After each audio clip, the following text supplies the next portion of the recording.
അപ്പോൾ എന്നെപ്പറ്റി ഒരുപാട് കംപ്ലയിൻറ്റ്സ് വീട്ടിലേക്ക് പോകുന്നുണ്ട്. അമ്മേനെ വിളിച്ച് ഒരുപാട് ടോർച്ചർ ചെയ്യുന്നുണ്ട്. അപ്പോൾ നിങ്ങൾ അങ്ങനെ ടോർച്ചർ ചെയ്യാൻ വേണ്ടി അമ്മേനെ വിളിച്ച് ഒന്നും ടോർച്ചർ ചെയ്യേണ്ട ഒരു ആവശ്യമില്ല.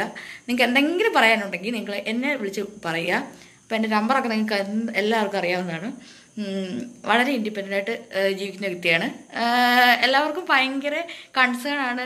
ഞാൻ കല്യാണം കഴിച്ച് ഒരു വീട്ടിൽ പോകേണ്ട വ്യക്തിയല്ലേ, ഒരു പെണ്ണല്ലേ, അപ്പോൾ അവൾ ഇങ്ങനെ സെക്സിനെ പറ്റിയൊക്കെ തുറന്ന് എഴുതിയിട്ടുണ്ടെങ്കിൽ അതാണ് പ്രശ്നം. ഞാൻ സ്വയംഭോഗത്തെ പറ്റി എഴുതാണ് വീട്ടിലിപ്പോൾ വലിയ പ്രശ്നമായിട്ടുള്ളത്. എന്നോട് വീട്ടുപേരൊക്കെ എടുത്തു കളയണം, ശ്രീലക്ഷ്മി അറക്കൽ, ഇനി അറക്കൽ പേരിലൊന്നും നീ എഴുതാൻ പാടില്ല, അങ്ങനെയൊക്കെ പറഞ്ഞിട്ടുണ്ടായിരുന്നു. അപ്പോൾ എനിക്കതിന് മനസ്സില്ല. എനിക്കത് മനസ്സില്ല. നിങ്ങൾക്ക് ആരാണ് ഈ വീട്ടുപേര് തന്നത്? എനിക്കതിന് മനസ്സില്ല. അപ്പോൾ വീട്ടുപേരൊക്കെ എടുത്ത് കളയണം, അങ്ങനെ കുറേ കാര്യങ്ങൾ പറയാറുണ്ട്. ഈ സ്വയംഭോഗ പോസ്റ്റിനെ പറ്റി എഴുതിയുണ്ട്. അപ്പോൾ ഒരു കല്യാണം കഴിക്കാത്ത അൺമാരീഡ് ആയിട്ടുള്ള കുട്ടി എന്താണ് ഈ സെക്സിനെ പറ്റിയൊക്കെ എഴുതുമ്പോൾ ആൾക്കാർ എന്ത് വിചാരിക്കും, അവളുടെ ഭാവി എന്താകും എന്നൊക്കെ വളരെ ചെറുപ്പത്തിൽ തന്നെ വീട്ടിൽ അച്ഛനൊക്കെ ഉപേക്ഷിച്ച് പോയി. എൻ്റെ അമ്മ വളരെ കഷ്ടപ്പെട്ടാണ് എന്നെ വളർത്തിയിട്ടുള്ളത്.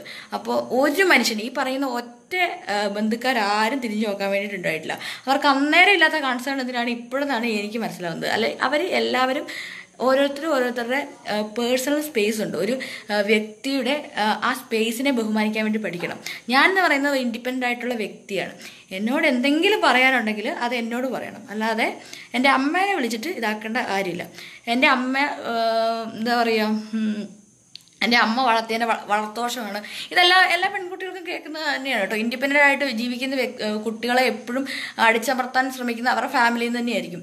അപ്പം ഇൻഡിപെൻഡൻ്റ് ആയിട്ട് തോട്ടുള്ള ആൾക്കാരെ അവരുടെ ഫാമിലിയിൽ നിന്നായിരിക്കും. കാരണം ഫാമിലിയിൽ നിന്ന് നമുക്ക് വേറെ എവിടെ നിന്നുള്ള പിന്നെ സപ്പോർട്ട് ഇല്ലെങ്കിലും നമുക്ക് വേറെ എവിടെ നിന്ന് സപ്പോർട്ട് വേണ്ട. പക്ഷേ നമ്മുടെ ഫാമിലി നമ്മളെ കൈവഴി ചെയ്യുമ്പോൾ നമുക്ക് ഭയങ്കര ഫീൽ ആവും. അപ്പോൾ ഫാമിലിയിൽ നിന്നാണ് നമുക്ക് ഏറ്റവും കൂടുതൽ പ്രഷർ വരുന്നത്. അപ്പം എൻ്റെ അമ്മേനെ വിളിച്ച് നിങ്ങൾ ഇങ്ങനെ ഒരുപാട് ഇതാക്കേണ്ട കാര്യമില്ല. കാരണം അമ്മ എന്ന് പറയുന്ന വ്യക്തി വേറെ, ഞാൻ എന്ന് പറയുന്ന വ്യക്തി വേറെ. ഞാൻ വളരെ ചെറുപ്പത്തിൽ തന്നെ ഹോസ്റ്റലിലൊക്കെ പോയിട്ട് ഭയങ്കര ഇൻഡിപെൻഡൻ്റ് ആയിട്ട് ജീവിച്ചിട്ടുള്ള വ്യക്തിയാണ്. അപ്പോൾ എന്തെങ്കിലും നിങ്ങൾക്ക് പറയാനുണ്ടെങ്കിൽ നിങ്ങൾക്ക് ധൈര്യം ഉണ്ടെങ്കിൽ നിങ്ങൾക്ക് എന്നോട് പറയാൻ ധൈര്യമുണ്ട്, നിങ്ങൾ എന്നോട് പറയും. നിങ്ങൾ എന്തിനാണ് ഈ അവിടെ ഇവിടെയൊക്കെ പോയി പരദൂഷണം പറയുന്നത്? നിങ്ങൾക്ക് ധൈര്യമുണ്ട്, നിങ്ങൾ എന്നെ വിളിച്ച് പറ. നിങ്ങൾ എന്തുകൊണ്ട് എന്നെ വിളിക്കുന്നില്ല? എനിക്ക് എന്തെങ്കിലും കുറ്റമുണ്ടെങ്കിൽ നിങ്ങൾ എന്നെ വിളിച്ച് പറയണമല്ലോ. നിങ്ങൾ എന്തുകൊണ്ട് എന്നോട് പറയുന്നില്ല? നിങ്ങൾ അമ്മേനെ വിളിച്ച് പറയുന്നത് നിങ്ങൾക്ക് എന്നെ പേടിയാണോ? എന്താ നിങ്ങളെ പറയുന്നുള്ളൂ. അവൾ 23 വയസ്സല്ലേ ആയുള്ളൂ, അവൾക്ക് എന്താണ് കാര്യങ്ങൾ അറിയാവുന്നത്. ഈ 23 വയസ്സുള്ള പെൺകുട്ടീനെ വിളിച്ച് നിങ്ങൾക്ക് സംസാരിക്കാൻ നിങ്ങൾക്ക് പേടിയാണോ? നിങ്ങൾ എന്താ ഇത്ര ഭീരുക്കളാണോ? നിങ്ങൾക്ക് എന്തെങ്കിലും പറയാനുണ്ടോ നിങ്ങൾ എന്നോട് പറ. നിങ്ങൾ എന്തിനാണ് വീട്ടിൽ വിളിച്ച് പറയുന്നത്? എനിക്കെന്താ സംസാരിക്കാൻ അറിയില്ലേ? അപ്പോൾ നിങ്ങളിങ്ങനെ പരസ്യമായിട്ട് പറഞ്ഞു നടക്കുന്നുണ്ട്. ഞാൻ നിങ്ങളെ ഡിപ്പെൻഡ് ചെയ്യുകയോ നിങ്ങളെ വിളിക്കുകയോ ഒന്നും ചെയ്യാത്ത വ്യക്തിയാണ്. അപ്പോൾ നിങ്ങളെ ഡിപ്പെൻഡ് ചെയ്യുന്ന ജീവിക്കുന്ന വ്യക്തിയല്ലേ. പിന്നെ നിങ്ങൾ എന്തിനാണ് എൻ്റെ പേഴ്സണൽ സ്പേസിലേക്ക് വരുന്നത്? അത് എനിക്ക് ഭയങ്കരമായിട്ടൊരു ദേഷ്യമുണ്ട് നിങ്ങളോട്. അപ്പോൾ ഞാൻ നിങ്ങളോട്ട് യാതൊരു കോൺടാക്റ്റും ഇല്ല. എൻ്റെ ഫോണിലൊന്നും ഒരു ബന്ധുക്കളുടെയും കോൺടാക്ട് നമ്പർ ഇപ്പോൾ ഇല്ല. അപ്പോൾ അതുകൊണ്ടാണ് ഞാൻ എന്താ പറയുക, ഇത് കുറേ ബന്ധുക്കൾ കാണാൻ വേണ്ടിയിട്ടുണ്ട്. എല്ലാവരും വിളിച്ച് പറയാൻ വേണ്ടി എനിക്ക് പറ്റത്തില്ലല്ലോ. അപ്പോൾ എന്നെ പറ്റി കൺസേൺ ഉള്ള ആരെങ്കിലും ഉണ്ടെങ്കിൽ എൻ്റെ പേഴ്സണലായിട്ട് എന്നെ വിളിച്ച് പറയുക. ഞാൻ എൻ്റെ പേരും ഒന്നും മാറ്റാൻ വേണ്ടി ഉദ്ദേശിക്കുന്നില്ല. പിന്നെ ഞാൻ സെക്സിനെ പറ്റിയിട്ടല്ല, ഞാൻ എല്ലാ കാര്യത്തെപ്പറ്റി തുറന്ന് എഴുതും.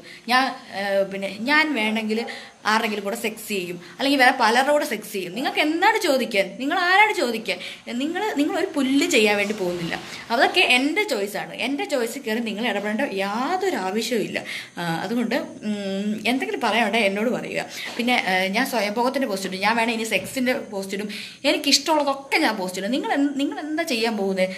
നിങ്ങളൊന്നും ചെയ്യാൻ വേണ്ടി പോകുന്നില്ല. നിങ്ങൾക്ക് എന്തെങ്കിലും പറയാനുണ്ടെങ്കിൽ നിങ്ങൾ എന്നോട് പേഴ്സണലായിട്ട് വിളിച്ച് പറയാം. എൻ്റെ അമ്മേനെ ഇനി മേലെ ടോർച്ചറുമായിട്ട് അമ്മയുടെ അടുത്ത് ചെന്നേക്കരുത്. കാരണം അമ്മ എന്ന് പറയുന്ന വ്യക്തി വേറെ, ഞാൻ എന്ന് പറയുന്ന വ്യക്തി വേറെ. അതായത് എനിക്ക് ഒരു പ്രായം കഴിഞ്ഞിട്ടുണ്ടെങ്കിൽ ഞാൻ പിന്നെ ഒരു ഇൻഡിപെൻഡൻറ്റ് വ്യക്തിയാണ്. അപ്പോൾ ഒരിക്കലും എന്താ പറയുക, എൻ്റെ കാര്യങ്ങൾ അമ്മേനെ പറ്റി എന്തെങ്കിലും പറയാനുണ്ടെങ്കിൽ നിങ്ങൾ അമ്മേനെ വിളിച്ച് പറഞ്ഞു. പക്ഷേ എൻ്റെ കാര്യങ്ങൾ എന്തെങ്കിലും നിങ്ങൾക്ക് സംസാരിക്കാനുണ്ടെങ്കിൽ വീട്ടുകാരെ വിളിച്ചറിയാതെ എന്നെ വിളിച്ച് പറയുക. എൻ്റെ കാര്യങ്ങൾക്കുള്ള മറുപടി ഞാനാണ് പറയേണ്ടത്. പിന്നെ എൻ്റെ ഭാവിനെ പറ്റി പണ്ട് ഒരാളും മോശം കാലത്ത് തിരിഞ്ഞു നോക്കിയിട്ടില്ല. ആ ആൾക്കാർക്ക് എന്തിനാണ് ഇപ്പം ഇത്ര കൺസേൺ എന്തിനാണ്? പിന്നെ എനിക്ക് കല്യാണം കഴിക്കാനൊന്നും താല്പര്യമില്ല. നിങ്ങൾ പറയുന്ന പോലെ കല്യാണം കഴിക്കാനോ എനിക്കിഷ്ടമുള്ള ആളുടെ കൂടെ ജീവിക്കാനാണ് ഞാൻ താല്പര്യപ്പെടുന്നത്. അത് ഇഷ്ടപ്പെട്ട ആളെ കണ്ടെത്തില്ല, എനിക്ക് ഒറ്റയ്ക്ക് ജീവിക്കാനുള്ള ഗഡ്സുണ്ട്. ഞാൻ എന്തായാലും നിങ്ങളുടെ ചിലവിലല്ല ജീവിക്കുന്നത്. പിന്നെ നിങ്ങൾ എന്തിനാണ് ഈ ഒരുമാതിരി ഈ പേഴ്സണൽ സ്പേസിലേക്ക് ഈ ഇടിച്ച് കയറുന്നത്? ഈ എല്ലാ പെൺപിള്ളേരുടെ വീട്ടിൽ സംഭവിക്കുന്ന കാര്യമാണിത്, ഈ ഫാമിലിയിൽ നിന്നുള്ള എതിർപ്പ്. അപ്പോൾ ഈ ഫാമിലിയിൽ നിന്നുള്ള എതിർപ്പ് മാറിയാൽ തന്നെ നമുക്കിവിടെ എന്തെങ്കിലും ഒരു കാര്യങ്ങൾ നടക്കാൻ പറ്റുള്ളൂ. അപ്പം സ്വയംഭോഗത്തെ പറ്റി എഴുതിയതുകൊണ്ടാണ് ഇപ്പോൾ ഇത്രയും പ്രശ്നം വന്നേക്കുന്നത്. ഭയങ്കര ക്വസ്റ്റ്യൻസ് ഒക്കെയാണ്. അപ്പം എന്തുതന്നെയായാലും നിങ്ങൾ എന്തൊക്കെ പറഞ്ഞാലും ഞാൻ ഇനി അതിനെപ്പറ്റി എഴുതും. ഞാൻ എല്ലാ കാര്യം എനിക്ക് എന്താണ് തോന്നുന്നത് അത് ഞാൻ ചെയ്യും. അത് എൻ്റെ കാര്യത്തിൽ തലയിടാൻ വേണ്ടി നിങ്ങൾ വരേണ്ട ആവശ്യമില്ല. ഇത്